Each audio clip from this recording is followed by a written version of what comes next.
Franchise ক্রিকেটের দুনিয়ায় একচ্ছত্র রাজত্ব ইন্ডিয়ান প্রিমিয়ার লিগ আইপিএল এর 17টি সফল মৌসুম শেষে এই প্রতিযোগিতার 18তম আসর মাঠে গড়াবে আর মাত্র কয়েকদিন পরই। ফ্র্যাঞ্চাইজি ক্রিকেটে এমন আধিপত্য থাকায় আইপিএল এর দিকেই তাই বাড়তি নজর থাকে ক্রিকেটারদের। অন্য যে কোনো ফ্র্যাঞ্চাইজি টুর্নামেন্টের পরিবর্তে ভারতের এই টুর্নামেন্টের দিকেই বেশি ঝুঁকতে দেখা যায় তারকা সব খেলোয়াড়দের। ফ্র্যাঞ্চাইজি টুর্নামেন্টগুলোরও আলটিমেট গোল থাকে আইপিএল এর মতো সফল টুর্নামেন্ট আয়োজন করার। তবে ক্রমাগত টুর্নামেন্ট সংখ্যা বৃদ্ধি পাওয়ায় তারকা ক্রিকেটার সংকটে পড়তে শুরু করেছে ফ্র্যাঞ্চাইজি টুর্নামেন্টগুলোতে।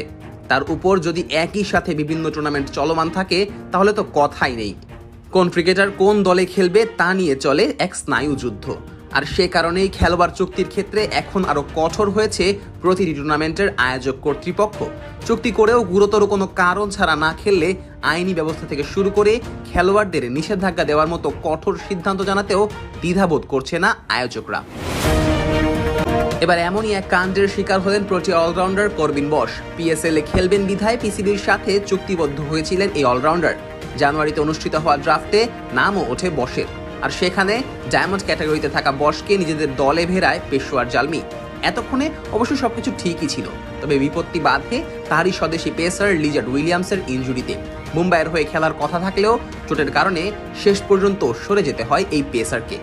উইলিয়ামসের বদলি হিসেবে করবিন বশকে দলে ভেড়ানোর প্রস্তাব জানায় মুম্বাইয়ের ফ্র্যাঞ্চাইজি, আর সেই সুযোগ কোনো মতেই যেন হাতছাড়া করতে চাননি বশ। তবে এতেই যেন তেলে বেগুনে জ্বলে উঠেছে পিসিবি। পিএসএল এ দল পেয়েও না খেলে চুক্তিগত বাধ্যবাধকতা লঙ্ঘন করেছেন করবিন বশ, আর এই অভিযোগেই তাকে আইনি নোটিশ পাঠানোর মতো কঠোর সিদ্ধান্ত নিয়েছে পিসিবি। পিএসএল থেকে এভাবে বিদেশি খেলোয়াড়রা অন্য টুর্নামেন্টে চলে যেতে লাগলে অস্তিত্ব সংকটে পড়বে টুর্নামেন্টটি। তাই তো বেশ তড়িঘড়ি করেই বশের বিরুদ্ধে আইনি নোটিশ পাঠানোর ব্যবস্থা করেছে পাকিস্তান ক্রিকেট বোর্ড। এমনকি গুঞ্জন আছে এমন কর্মকাণ্ডের শাস্তিস্বরূপ খেলোয়াড়কে নিষেধাজ্ঞা দেওয়ার ব্যাপারেও চিন্তা করছে পিএসএল কর্তৃপক্ষ।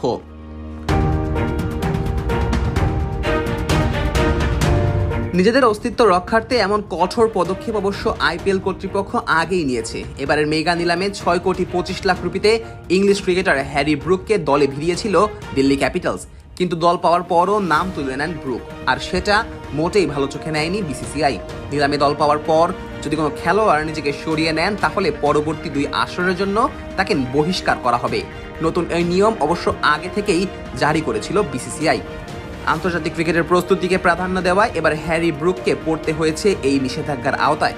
সেই সাথে অস্তিত্ব টিকিয়ে থাকার লড়াইটাও চালু হয়েছে আইপিএল ও পিএসএল এর মধ্যে।